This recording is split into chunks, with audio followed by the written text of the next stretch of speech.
Gold, trusted gold buyers. మీరు తాకట్టు పెట్టిన బంగారాన్ని విడిపించి ఈ రోజు ఉన్న మార్కెట్ ధరకు కొనబడను. అప్పుడు నేను స్కూటర్లో రోడ్డు మీద వస్తున్నానా, వెనక నుంచి పెద్ద విమానం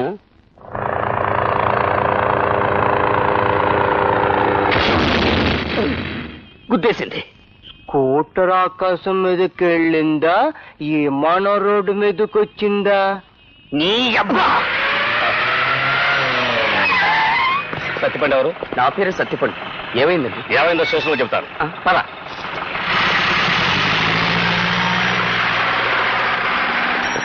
ఏమిట్రా, ఏమైంది చెప్పు.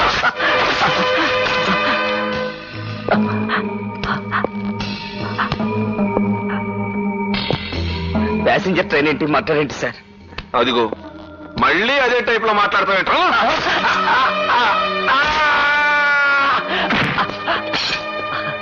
నాకేం తెలియదు సార్. మళ్ళీ అదే టైప్ లో మాట్లాడతావేంట్రా? ఆంధ్రప్రదేశ్ లో అన్ని పోలీస్ స్టేషన్ లోనూ నీ పేరుంది. ఫేమస్ కిల్లర్ సత్తిపండువి నువ్వు కాదు. నా చెవిలో లాఠీ పెట్టాలని ట్రై చేయకు, పట్టదు. అసలే నేను అదో టైప్.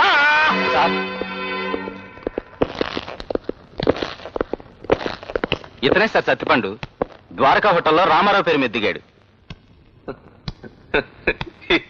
ఈడ అనుకుని ఈ టైప్ లో ఆండి కొట్టాను కదరా. ఈడా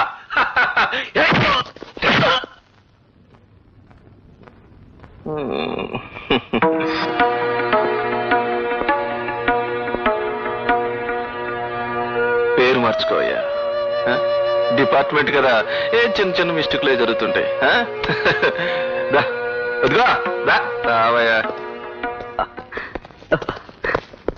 సత్యపండు, ఏమైంది? ఏంటిది? అదో టైప్ లో జరిగిపోయింది. సారీ చెప్పానుగా. చావగొట్టి సారీ చెప్తే సరిపోతుందా? తప్పదు, మా టైపే అంత. అంతేగా నిజం రాబట్టలేం. ఒకే పేరున్న వాళ్ళు చాలా మంది ఉంటారు, తెలీదా నీకు?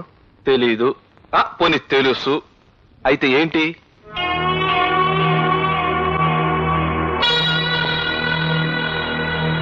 ఏంటి అలా చూస్తున్నావు? వెళ్ళా. నేను వెళ్ళడానికి రాలేదు, వేరే పని మీద వచ్చాను. ఏంటది? మా చెల్లెల్ని కాలేజీ దగ్గర వి రఘురామన్ ఎవడో ఏడిపిస్తున్నాడని తెలిసింది. వాడు ఎవడా అని ఎంక్వైరీ చేస్తే నువ్వేం తెలిసింది? నాతో పెట్టుకోవద్దు, నేను అసలే ఓ టైపు.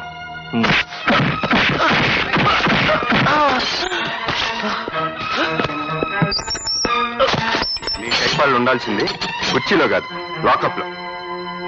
సారీ.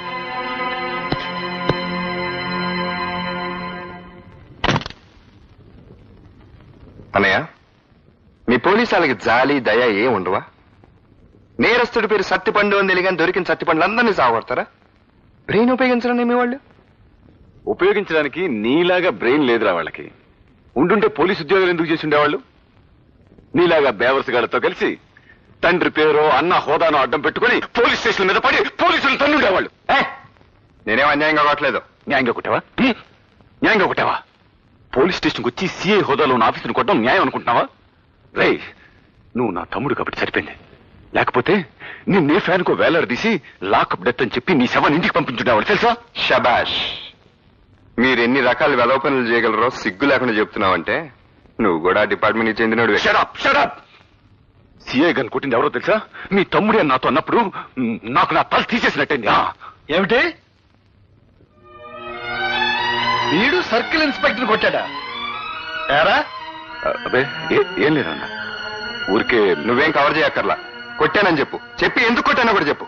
ఏ నువ్వు చెప్పలేవా? నిర్దోళ్ళ దగ్గర పూరి తిరుపతి ప్యాసింజర్ లో దోపిడీ జరిగి పాతకేడి సత్తిపండు కోసం గాలించమంటే నా ఫ్రెండ్ సత్తిపండుని తీసుకెళ్లి చావబాదే. అసలు దొరకగానే సారీ చెప్పి పంపించేశాడు వీళ్ళు సీఏ. అందుకే నేను వాడిని చావబాది సారీ చెప్పాను. గొప్ప పని చేసావు. అయినా నువ్వేవాడు ఇలా కొట్టడానికి? నీ ఫ్రెండ్కి అన్యాయం జరిగితే పోలీసులకు కంప్లైంట్ ఇవ్వు. నీలాగా ఎవరికి వాడు న్యాయం చెబితే ఇక చట్టం ఎందుకు, న్యాయం ఎందుకు? అయినా నీకు ఆ లేబర్ వాళ్ళతో స్నేహం ఏంటి చెప్పు రవి. లేబరో గేబరో నాకు తెలీదు, నాకు తెలిసిన స్నేహం ఒకటే. ఏమిట్రా నీ బోడి స్నేహం? పని పాట లేకుండా అడ్డగాడిదలా తిరుగుతున్నావు. నాకు ఇంకో కొడుకున్నాడని చెప్పుకోవడానికి సిగ్గుపడే పరిస్థితి తీసుకురాకు.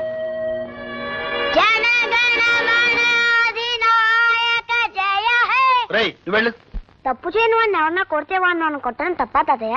కాదు తాతయ్య. మరి బాబా ఎందుకు కోపడతారు ఎందుకు? చాలా ఊరిక. Order order. వాతో పాదాలు విన్న మీద జడ్జిమెంట్ ఇచ్చేస్తున్నాను. సత్తిపండును అన్యాయంగా కొట్టిన పోలీసును బాబాయ్ అలియా మా బాస్ కొట్టడం రైట్. బాబాయిని అడ్డమైన గొడవల్లో తలదూర్చొద్దు అనడం తాతే రైట్. రైట్. ఏం చేస్తావు? నిన్ను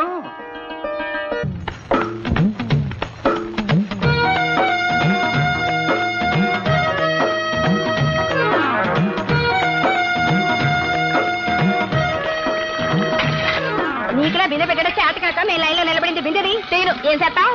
చాలా ఓవర్ అవుతుంది. అదండి ఏది తీ చూద్దాం. ఏటే చూసేది?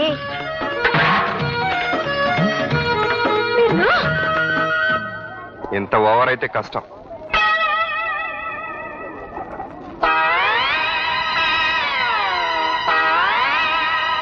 ఏంటి తెగ ఊగిపోతున్నావు? రైల్లో పుట్టావా ఏంటి? అయ్య బాబాయ్, మీకెలా తెలిసిపోయిందండి మా చెల్లి రైల్లో పుట్టిందని? చెల్లమ్మా, జాగ్రత్త చెల్లమ్మా, పడిపోతావమ్మా. ఎవరికి? నాకే? ఓవర్ అవకో. ఇదిగో ఇదే నీకు లాస్ట్ వార్నింగ్. ఇంకొకసారి గేర్ చేసావనుకో ఏమవుతుందో తెలుసా? ఇల్లు ఖాళీ చేసి వెళ్ళిపోవాలి. అయ్య బాబాయ్, ఎలా తెలిసిపోయింది చెల్లమ్మా నీకు మనం ఇల్లు ఖాళీ చేసి వెళ్ళిపోవాలని? ఊరుకో, తెగ పోజులు కొట్టేస్తున్నాడు. ఏయ్, మళ్ళీ ఓవర్ అవుతుంది. రామ నేను ఓవర్ అవడం లేదండి. అయ్య బాబాయ్, పడిపోతారు జత పడిపోతారు బాబు, పడిపోతారు. అయ్యో పడిపోతారు బాబోయ్. వెళ్ళొస్తుంటాదయ్యా. మంచిది బాబు. Good morning uncle. నమస్కారం మాస్టర్. ఓ రామ్మోహన్ రావు, రారా కూర్చో. ఎలా ఉంది రిటైర్మెంట్?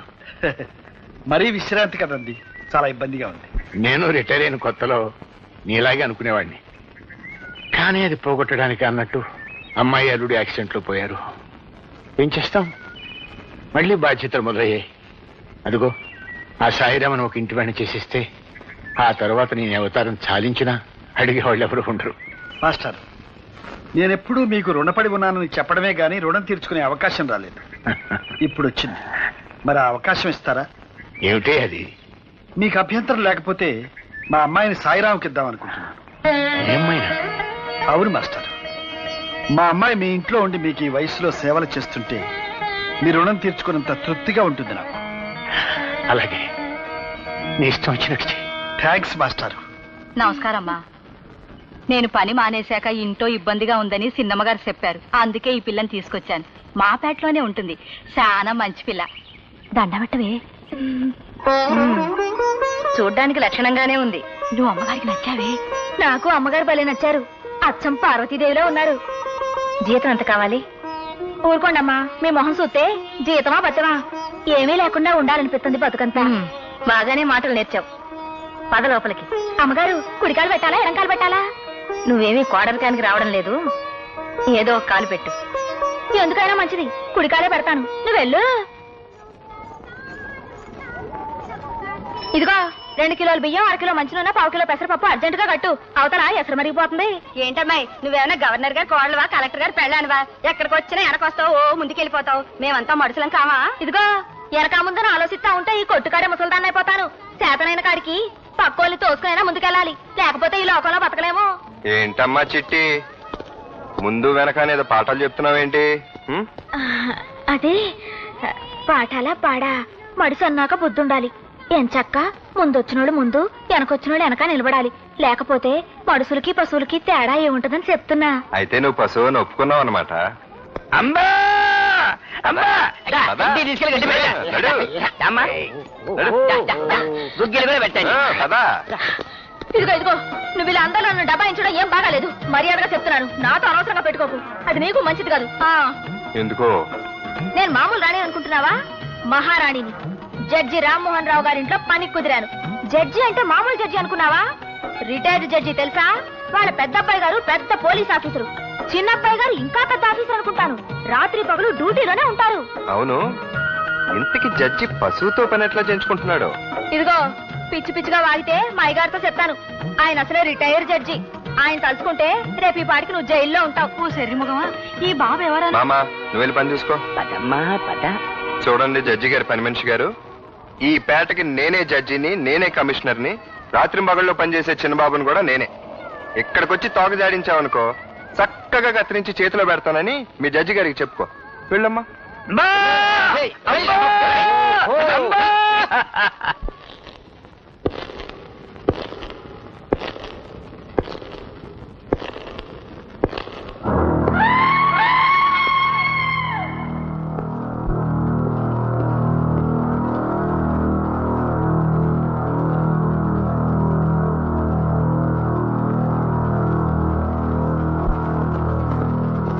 వెళ్ళొస్తాను డాడీ.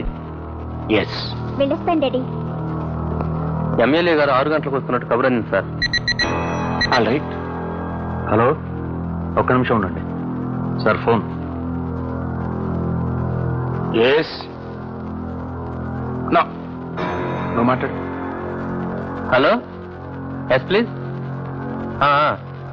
ఒక్క క్షణం సార్. కాంట్రాక్ట్ 2 కోట్లు పెంచడానికి ఒప్పుకున్నాడు సార్. All right. హలో, అయ్యగారిని ఆఫీసులో కలవండి. Okay sir. అమ్మాయి గారి పెళ్లి విషయం గురించి మాట్లాడడానికి వచ్చారు సార్. ఎస్. రండి సార్. నమస్కారం సార్. లక్ష్మీపతిరావు గారిని పెద్ద కాంట్రాక్టర్, వాళ్ళ అబ్బాయి రాజేష్ అని ఈ మధ్య స్టేట్స్ లో ఉండొచ్చాడు. ఒక్కడే కొడుకు, 50 లక్షల పైగా ఆస్తి. మీ అమ్మాయిని చేసుకుందామని. ఆఫ్టర్ ఆల్ 50 లక్షలు ఆస్తున్నాడు కొడుక్కి నా కూతుర్ని పలా. అది కాదండి. ఇంకొక మాట మాట్లాడేమంటే నేను ఏం చేస్తానో నాకే తెలియదు. మీరు పదండి. పంపించు. సార్, యానాంలో రైల్ ఎక్స్పోర్ట్ కంపెనీ ప్రాబ్లం తెలిసింది కదండి. ఎస్. ఇతను 10 lakhs ఫ్రాడ్ చేసినట్టు తేలిందండి. ఎస్. అయితే ఇతను డిస్మిస్ చేయమంటారా? నా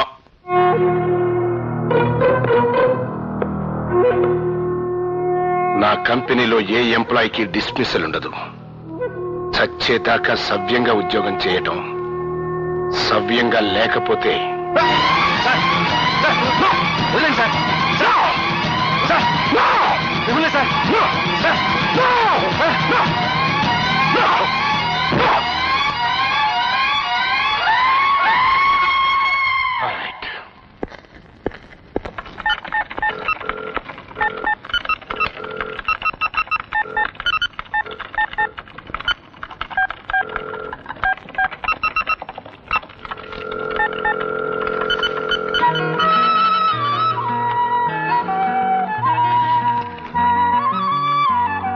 ఏంటిది? Love marriage. నా ప్రేమ సామ్రాజ్యానికి రాజధాని స్వాతి. చెల్లెమ్మా జాగ్రత్త చెల్లెమ్మా, పడిపోతావమ్మా. ఏంటి పడిపోయేది నీ ముఖం?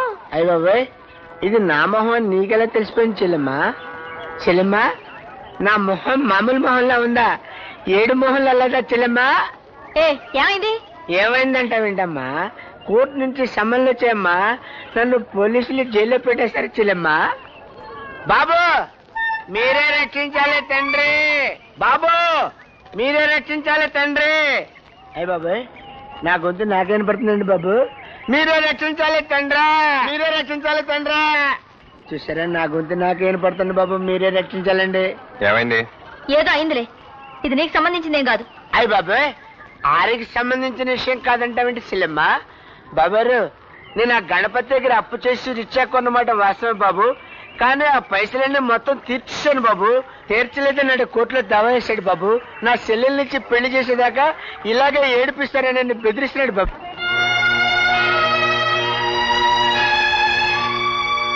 గణపతిని లారీని తీసుకురండి. అడుగా సూట్ కేసు పెట్టుకుని బక్కోడు కనపడుతున్నాడు చూడు బాబు, ఆడే గణపతి. నేను గణపతినే పెళ్లి చేసుకుంటానన్నయ్య. అరే మీసాలు లేకుంటే అమెరికా అనుకుంటున్నారా నువ్వు? ఈ జుబ్బా ఏంటో రాజేష్ ఖన్నా ఫీలింగ్ నీకు? ఎయిరా విని ఒక నీకు అబద్ధాడతారు నువ్వు నా చెల్లెల్ని పెళ్లి చేసుకుంటారు నువ్వు చంపేస్తా నేను నిన్ను ఇప్పుడు మర్డర్ చేస్తాను. ఏమిటి అన్యాయం? నా చెల్లెలు ఏమిటయ్యా అది? జడ్జి గారి దగ్గరికి రా. జడ్జి గారు అక్కడెక్కడ ఉన్నారయ్యా? అసలు ఈ పర్సనాలిటీ ఎలా పెళ్లి చేసుకుంటారా నువ్వు? ఏమిటయ్యా జోగురాజు తెలుసా?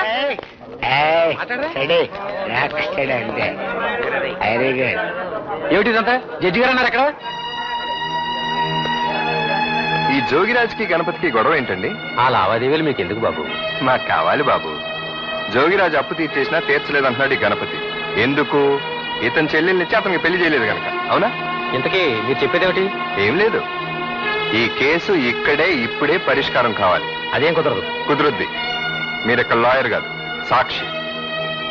గణపతి మీతో జోగిరాజు అప్పు తీర్చాడని చెప్పాడా, లేదు తీర్చలేదని చెప్పాడా? నిజంగానే తీర్చలేదని వాదించమన్నాడు. అప్పు తీర్చాడా లేదా? చెప్పు.